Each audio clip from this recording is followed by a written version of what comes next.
여호수아서를 가지고 같이 또 새벽 말씀을 나누려고 합니다. 여호수아 시작합니다. 끝까지 모든 분들에게 큰 은혜가 있기를 소망합니다. 오늘 본문을 보면 모세가 죽었다라고 여호수아 1장은 시작합니다. 그러자 하나님께서 여호수아에게 모세를 대신해서 이스라엘을 이끌라라고 명령하시죠. 그래서 여호수아는 이제 이스라엘 사람들을 이끌고 가나안 땅에 들어가야 되었습니다. 근데 이것은 굉장히 두려웠던 일인 것 같습니다. 왜냐하면 하나님께 계속 두려워하지 말아라 라고 명령하셨기 때문입니다. 근데 두려웠을 것 같기도 합니다. 왜냐하면 모세가 살았을 때는 그냥 모세에게 다 물어보면 되는 것이었습니다. 그냥 모세가 하라는 대로 하기만 하면 되는 것이었습니다. 더 이상 고민이 없었을 것입니다. 근데 이제는 아닙니다. 물어볼 사람이 없었습니다. 거기다가 책임까지 져야 했습니다. 여호수아는 그 덕분에 굉장히 많은 두려움에 빠졌고요. 그래서 하나님께서는 그런 두려움에 빠져있는 여호수아를 위로하셔야만 하셨죠. 일단 하나님께서는 여호수아에게 강하고 담대하라라고 말합니다. 그러면서 어떻게 하면 강하고 담대할 수 있는지 그 팁을 주시는데요. 첫 번째로 강하고 담대하려면 하나님께서 주신 약속들이 무엇인지를 잘 알면 된다라고 말하며 그 약속들을 다시 한번 이야기해 주죠. 3절, 4절 말씀이죠. 내가 모세에게 말한 바와 같이 너희의 발바닥으로 밟는 곳은 모두 내가 너희에게 주었노니 곧 광야와 이 레바논에서부터 큰 강 곧 유브라데 강까지 해쪽 속의 온 땅과 또 해지는 쪽 대해까지 너희의 영토가 되리라. 아멘. 하나님께서 하시는 말씀이 모세에게 이스라엘이 밟는 모든 땅을 주시기로 약속해 주었답니다. 그러니까 안심하고 그 가나안 땅으로 들어가라는 겁니다. 이렇게 하나님께서는 두려워 떨고 있는 여호수아에게 그 약속들, 그 모세가 받은 그 약속들을 다시 한번 확인시켜 주었습니다. 모세가 죽었어도 그 약속은 반드시 이루어 주시겠다라고 다시 한번 말씀해 주신 것입니다. 덕분에 여호수아는요, 담대할 수 있었습니다. 그래서 우리들도요, 사실 약속이 무엇인지를 알면 담대해질 수 있습니다. 그래서 질문 드립니다. 여러분들은 하나님께 어떤 약속들을 받으셨습니까? 저는 예수님을 처음 믿을 때 하나님께 평화와 자유에 대한 약속을 받았습니다. 평화가 없고 평안이 없었고 또 뭔가에 속박되어 있었던 때였는데요. 하나님께서 저에게 평화와 평안과 자유함을 약속해 주셨습니다. 그래서 언제나 그런 것을 기대하며 살고 있습니다. 그러다 보니요, 저도 사실은 별로 두려운 것이 없습니다. 근데 저뿐만 아니라 약속이 무엇인지를 아는 사람들은 별로 두려운 것이 없습니다. 바울도 그렇지 않습니까? 바울의 어떤 편지들을 보면요, 바울에게는 전혀 두려움이 느껴지지 않습니다. 심지어 그는 이런 고백까지 하죠. 로마서 8장 35절부터 37절까지의 말씀인데요. 누가 우리를 그리스도의 사랑에서 끊으리요? 환난이나 공고나 박해나 기근이나 적신이나 위험이나 칼이라. 기록된 바 우리가 종일 주를 위하여 죽음을 당하게 되며 도살당할 양같이 여김을 받았나이다 함과 같으니라. 그러나 이 모든 일에 우리를 사랑하시는 이로 말미암아 우리가 넉넉히 이기느니라 라고 바울은 고백을 합니다. 아무것도 두렵지 않답니다. 왜냐하면 아무것도 그리스도의 사랑에서 우리를 끊을 것이 없기 때문이랍니다. 서로 죽임을 당하게 되며 도살할 양같이 끌림을 당하게 되더라도 마침내 넉넉히 이길 것이다라고 바울은 이야기합니다. 정말 대단한 용기 아닙니까? 대단한 믿음입니다. 그런데 어떤 이런 용기와 담대한 마음이 이렇게 생겼냐면 자기가 받은 약속이 무엇인지를 잘 알고 있었기 때문입니다. 그리고 그 약속들이요, 반드시 성취될 것이라고 하는 것을 바울은 그 누구보다도 잘 알고 있었기 때문입니다. 그래서요, 우리도 두려운 마음이 들 때는요, 내가 받은 약속이 무엇인지를 살피고 기억하면 됩니다. 그러면요, 그깟 두려움 다 이겨나갈 수 있다는 겁니다. 또 두 번째로 하나님께서는 어떻게 하면 담대하고 강할 수 있는가를 알려주셨는데요. 함께 주심으로 그것을 극복해 주시겠다라고 말씀하십니다. 여호수아 1장 5절 말씀이죠. 내 평생에 너를 능히 대적할 자가 없으리니 내가 모세와 함께 있었던 것 같이 너와 함께 있을 것임이니라. 내가 너를 떠나지 아니하며 버리지 아니하리니. 아멘. 앞으로 여호수아를 대적할 사람이 없답니다. 모세와 함께 주었던 것처럼 여호수아에게도요, 함께 주시겠다는 겁니다. 절대로 여호수아를 버리거나 떠나지 않게 해 주겠답니다. 그러니요, 두려워하지 말라라고 말씀하십니다. 맞습니다. 하나님께서 함께 해 주시면요, 사실 두려워할 것이 없습니다. 근데 그거 아십니까? 하나님께서는요, 당신의 사람들과 언제나 함께 해 주십니다. 왜냐하면 그게 하나님의 사랑이잖아요. 그게 하나님의 의무잖아요. 하나님께서 사랑하시는 사람과 함께 해주신다는 거. 그래서 하나님께서 여호수아에게도요, 함께 해주시겠다라고 약속해 주셨습니다. 근데 이 함께 해주심이 정말 큰 축복입니다. 누구와 있느냐에 따라서요, 우리의 정체성이 결정되더라고요. 저에게는 굉장히 많은 친구들이 있는데요. 의사, 교수, 목사, 사업가, 굉장히 많은 친구들이 있습니다. 근데 재밌는 것은 뭐냐면, 의사 친구랑 같이 가면 사람들이 저를 의사 선생님이라고 부르고요. 교수 친구랑 같이 가면 저를 교수님이라고 부르고요.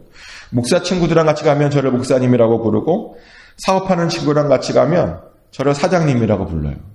제가 굉장히 많이 호칭을 받아봤어요. 근데 재밌죠? 제가 누구랑 같이 가느냐에 따라서 저의 정체성이 달라지더라는 겁니다. 그래서 누구와 함께 하느냐가 중요한데요.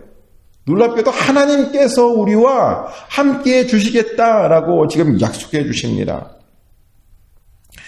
전능하시고 천지를 만드신 그 하나님께서 우리와 언제나 함께 해 주시겠다라고 약속해 주셨습니다. 근데 얼마나 이게 신나는 일입니까? 신나기만 합니까? 하나님께서 함께 해 주시면요, 억울한 일을 당해도 사실 별로 억울하지 않아요. 아니, 하나님께서 해결해 주시겠죠. 나쁜 일을 당해도요, 별로 기분 나쁘지 않아요. 하나님께서 해결해 주시겠죠. 하나님께서 지금 함께 하시는데요.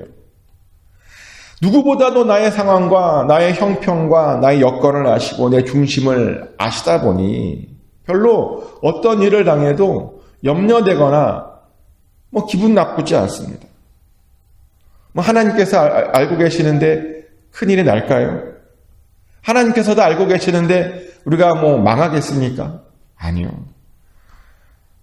죄송하지만 망하고 싶어도 여러분 못 망해요. 하나님께서 함께 하시는데 어떻게 망할 수 있겠어요? 하나님께서는 우리에게 그렇게 함께 하심으로 우리를 향한 당신의 사랑을 나타내주고 계십니다. 그래서 하나님께서 함께 하시는 사람은 그냥 저절로 담대하게 되고 저절로 강하게 되고 저절로 두려워하지 않게 됩니다. 사실 저도 그래요. 굉장히 든든해요. 근데 세상적인 관점에서는 저 같은 사람은 든든하면 큰일 납니다. 왜냐하면 제가 백이 있습니까? 아니면 돈이 있겠습니까? 잘생기지도 않았잖아요. 영어도 못해요, 별로. 제가 좋은 어떤 은사가 있는데 영어는 못하는데 영어 잘하는 것처럼 제가 해요. 영어 잘하는 척해요. 이게 무슨 말씀인지 아시겠어요? 영어는 못하지만 영어를 이렇게 하는 척은 잘 모르시나 본데 이렇게 다들 영어를 잘하시나 봅니다. 가진 게 아무것도 없어도요, 별로 두렵지 않습니다. 왜냐하면 하나님께서 이런 말씀도 해주셨거든요. 시편 37편 23절부터 26절까지 말씀인데요. 여호와께서 사람의 걸음을 정하시고 그의 길을 기뻐하시나니 그는 넘어지나 아주 엎드러지지 아니함은 여호와께서 그의 손으로 붙드심이로다. 내가 어려서부터 늙기까지 의인이 버림을 당하거나 그의 자손이 걸식함을 보지 못하였도다. 그는 종일토록 은혜를 베풀고 꾸어주니 그의 자손이 복을 받는도다. 아멘. 하나님께서 사람의 걸음을 정하시고 기뻐하신답니다. 잠깐은 넘어지나 다시 붙들어 주신답니다. 의인은 절대로 버림을 당하지 않게 되고 그의 자손들은 거지가 되지 않겠답니다. 의인으로 인해 그 자손들이 대대손손 복을 받게 된답니다. 하나님께서 우리에게 이런 놀라운 약속의 말씀을 주셨습니다. 근데 어떻게 우리가 걱정할 수 있겠습니까? 우리가 어떻게 염려할 수 있느냐는 겁니다. 그래서 하나님과 함께하는 사람들은요, 그냥 별로 두려운 것이 없고 강하고 담대해질 수밖에 없다는 겁니다. 그렇게 하나님께서는 여호수아가 강하고 담대한 삶을 살기를 원하십니다. 그래서 다시 한번 강조해요. 여호수아 1장 6절 말씀이죠. 강하고 담대하라. 너는 내가 그들의 조상에게 맹세하여 그들에게 주리라 한 땅을 이 백성에게 차지하게 하리라 라고 하나님께서 다시 한번 말씀하십니다. 그 땅을 차지할 테니까 절대로 두려워하지 말고 강하고 담대하랍니다. 걱정하지 말랍니다.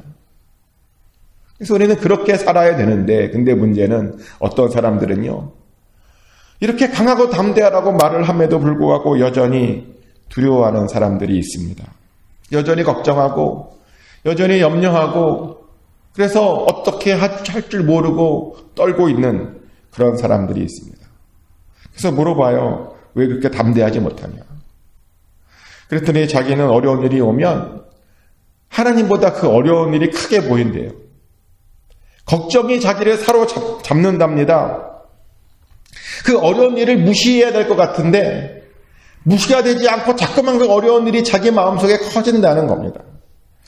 그런데요, 강하고 담대한 삶이란 어려운 일을 보고 무시하는 것이 아닙니다.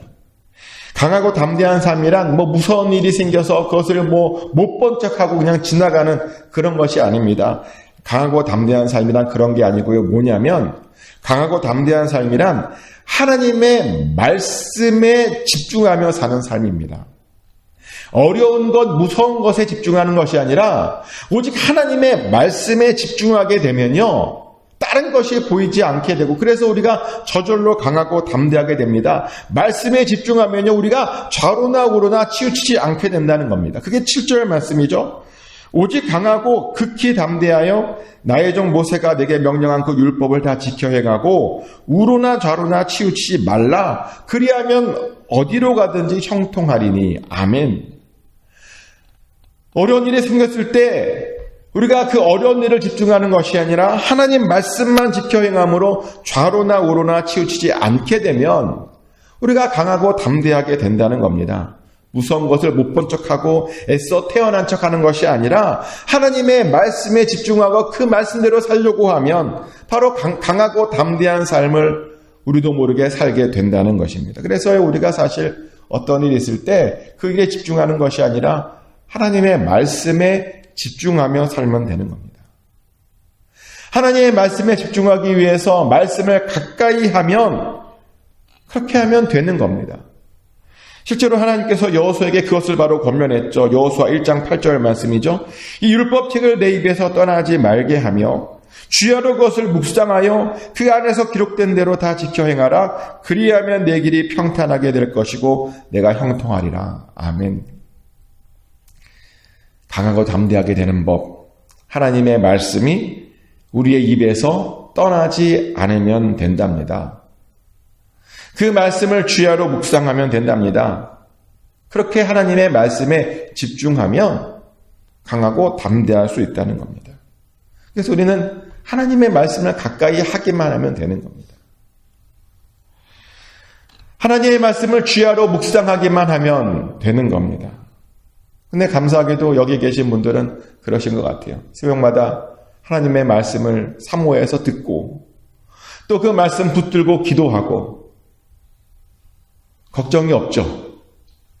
그렇지 않습니까? 두려운 게 없습니다. 말씀 안에 있는 자들은요, 아무런 것도 두려워할 것이 없습니다.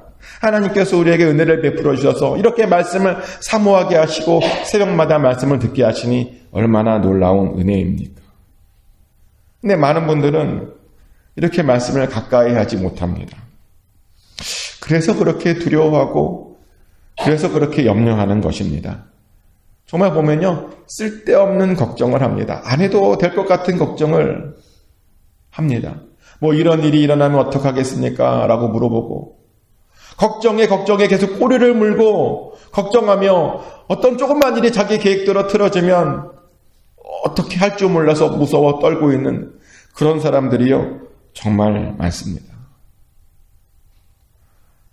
교회 와서 말씀드릴 때는 강했는데, 마음을 다잡았는데, 나가자마자 또 그것을 잃어버려서 두려워 떨고 있는 사람들이 많다는 겁니다. 근데 그러면 다시 말씀으로 돌아가면 돼요. 두려운 마음이 생겼을 때요, 다른 것 하지 말고 말씀으로 돌아가면 됩니다. 말씀을 가까이 하면 됩니다. 주야로 말씀을 다시 묵상하면 됩니다. 그리고 그 말씀대로 살면 됩니다. 그런데 어떤 분들은 그런 말도 하더라고요. 말씀을 가까이 하고 싶은데 이상하게 말씀이 가까이 되어지지 않는다고. 말씀을 읽고 묵상하는 것이 습관이 되고 싶은데 이상하게 잘 되지 않는다고. 저도 그랬던 것 같아요. 과거에 말씀을 묵상하고 말씀을 가까이 하고 그래야 된다는 건 너무나 잘 알고 있었는데 잘 안 되더라고요. 그래서 저는 어떻게 했냐면요, 제가 했던 방법은 이런 겁니다. 특정한 장소에 가면 무조건 말씀을 읽고 시작하는 겁니다. 그러니까 예를 들어서 책상 앞에 앉으면 말씀부터 읽고 시작하는 겁니다. 침대에 자려고 누우면 말씀부터 읽고 시작할 수 있죠. 텔레비전을 보려고 소파에 앉았을 때 말씀을 먼저 읽고 시작할 수 있습니다. 아침밥을 준비하기 전에 말씀을 먼저 읽고 시작할 수 있죠. 이렇게 어떤 것을 하기 전에 어떤 장소에 가기만 하면 말씀부터 잠깐 읽고 시작하면 말씀이 가까워집니다. 그러면 매일 말씀을 묵상할 수 있습니다. 그리고 그러면요, 강해지고 담대해질 수 있다는 겁니다. 아무것도 두려워하지 않게 된다는 겁니다. 근데 이렇게 할 수 있는데 왜 자꾸만 사람들은 못하는지 모르겠습니다. 꼭 말씀을 가까이 하십시오. 그러면 어떤 일이 있어도 놀라지 않게 됩니다. 놀라기만 합니까? 하나님께서 우리와 함께하는 것을 우리가 느끼게 됩니다. 9절 말씀이죠. 내가 내게 명령한 것이 아니냐. 강하고 담대하라. 두려워하지 말며 놀라지 말라. 내가 어디로 가든지 내 하나님 여호와가 너와 함께하느니라 하시느라. 아멘. 우리가 어디로 가든지 하나님께서 함께해 주시니 두려워하지 말라고 이야기하십니다. 놀라지 말랍니다. 그래서 우리는 말씀을 붙들고 살며 담대하게 살기만 하면 됩니다. 이제 말씀을 정리합니다. 요즘 혹시 괜히 염려가 되고 두려운 마음이 드는 것 있으십니까? 염려하지 마십시오. 두려워할 필요 없습니다. 염려가 들면 하나님께서 여러분들에게 하시는 그 약속의 말씀을 다시 한번 기억하십시오. 내가 어떤 약속을 받았는지. 그리고 하나님께서 여러분과 함께하고 계신다는 사실을 다시 한번 또 기억해내십시오. 그리고 말씀을 가까이 하시면 됩니다. 말씀을 주야로 묵상하고 그 말씀대로 살려고 노력하면 됩니다. 그러면요, 여러분을 두렵게 하는 그것이 점점 사라집니다. 내가 무시하라고 하지도 않았는데, 못 본 척 하려고 하지도 않았는데 그 두려움이, 그것이 점점 사라지는 그런 모습을 보게 될 겁니다. 그렇게 두려움을 우리가 극복하면 됩니다. 축복하는 것은 꼭 말씀을 가까이 하심으로 두려움이 없는 형통한 삶과 평탄한 삶을 다 살게 되시기를 예수 그리스도 이름으로 축복합니다. 하나님 크신 사랑